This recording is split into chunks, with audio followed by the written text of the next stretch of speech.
Donald Trump has clearly been feeling emboldened to speak out more aggressively against sexual assault survivors. It's been getting worse.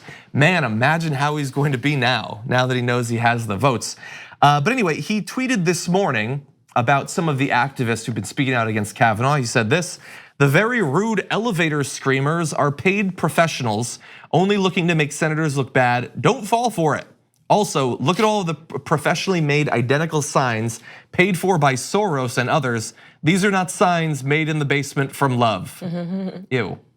Hashtag troublemakers, don't forget the best part. Hashtag troublemakers. So he's talking about the protesters in general, but specifically the two women who spoke with Jeff Flake last week, and in a way that I can't even imagine how you could do it. Just very honestly and openly talked about what had happened to them, about their own experiences with rape and assault. And so they're elevator screamers, paid professionals. So I want you guys to talk specifically about this, but also let's just bear in mind, this is another example of the president of the United States, the most powerful person in the world, just makes up conspiracy theories and just says them. Doesn't care to find out what's the evidence that they're paid professionals, that they're doing this, that all of this protest is not organic at all. These women are lying about their sexual assault. Like, imagine if Obama had said things like that about the Tea Party or whoever. Of course he didn't. He would have been suit. Or he wore a tan suit, or if he did a terrorist fist jab with his wife or something like that. So we just accept it. We have a conspiracy theorist as president. That's awesome. But what do you guys think about this? I just still have not gotten used to this kind of casual form of talking to us.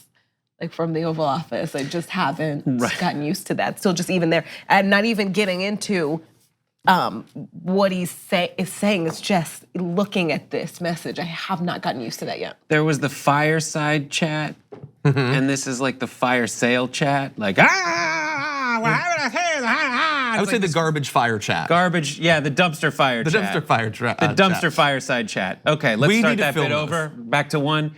You remember the fireside chats? These are the dumpster fireside chats, and that's what it is. Yeah, I know that some people are like, why do you guys get so bothered by this or whatever? Part of the frustration is seeing it play out after spending 18 months desperately trying to get people to realize how bad things would be under Donald Trump, and now seeing it every day and not being able to just put our heads in the ground and pretend that it's not happening. But to see, and I tweeted something about this yesterday, that we, as a culture, we look for the worst examples of humanity and we shower them with wealth and power and fame, even making them the most powerful person in the executive branch, elevating them to the most powerful positions in the judicial branch. People like Lindsey Graham, these are the most powerful senators in the world. They're the worst people that we can find. And to also have it shouted in our face every morning as this guy continually attacks, again, I guess even we're doing the story. All he's doing here is attacking victims of rape. Right. The president of the United States is saying these goddamn rape victims are getting in our faces and I'm not gonna take it anymore. That is what our president spends his day doing. And that was when he thought he might not have the votes to confirm Kavanaugh. God only knows tonight or tomorrow when he does a rally what he is gonna say about Christine Blasey Ford. Up until this point, it's been his supporters in the media and on Twitter who are calling them lying sluts. But is it impossible that the president of the United States would tweet that his son is gonna tweet that enthusiastically after this?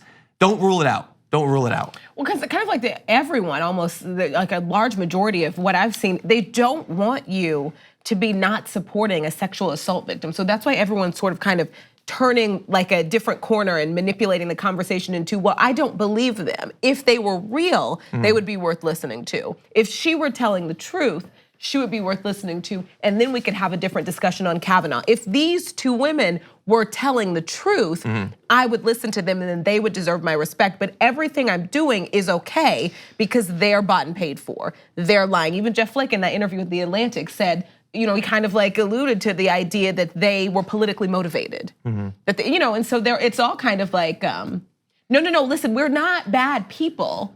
We don't believe them. If we believed them, if they were telling the truth, this would be a whole different conversation. And it's just go listen to the elevator screamer. Right. Just go back right now and listen to the elevator screamer. Is she's like screaming uncontrollably? Does she sound like a paid shill? Right. She sound like a paid chill? It's your own discernment. How well would you have to be paid to act that well? I don't know. I get paid as a Jew in media. I have helicopter with Soros on the side that I jump in. I actually run up and just it's hovering, and I grab the bottom, and we just kind of go away into the nothing. So you're doing well. Is essentially the question. I'm a page chill. Thank you, by the way, for mentioning the Soros angle, because I actually forgot about that. Mostly, it's about the hating the women who've been raped, but there's a little bit of anti-Semitism there too. The biggest part is the abuse. That this is further abusing, survivors / victims of horrible behavior, horrible things. This is it's kind of awful. It's awful to have this even come out of your mouth for anyone. But that's 100%. But that's how it works. It is the media savvy of the other side. Here's what happened with Christine Blasey Ford. She gave a devastating series of statements, responses to questions during her testimony.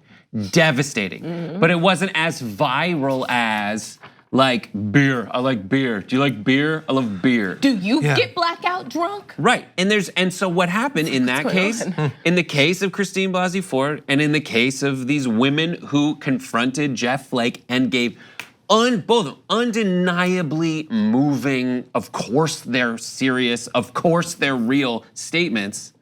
In the face of that, all that Trump did was wait 48 hours.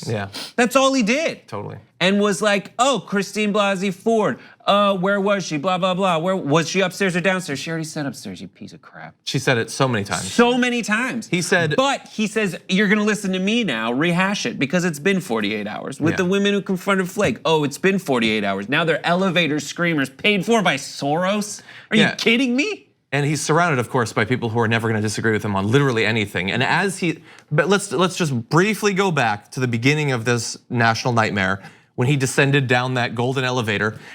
He was descending to a bunch of paid supporters. They paid $12,000, $50 a head, to bring people in to cheer for him. Now, eventually, he would get enough, racists and bigots and all that to come enthusiastically to his things. But at that point, he actually paid a group $12,000. People forget about that. And so again, it's projection, as it so often is. But I don't want to leave you with his comments. I want to leave you with the response by one of the two women that was actually talking to Jeff Flake in that video. This is Anna Maria Arquila, who said, "No one can pay for someone's lived experiences. The pain, the trauma, and the rage that I expressed when I spoke with Senator Jeff Flake in an elevator were my own, and I held it for more than 30 years to protect the people I love from it." So thank you again, Anna Maria, for what you did. I am sorry that unfortunately you and so many others will continually be victimized by this absolute garbage human that we've made president. The TYT Plus app is now available on iOS and Android. Download to get more TYT content at tyt.com/app.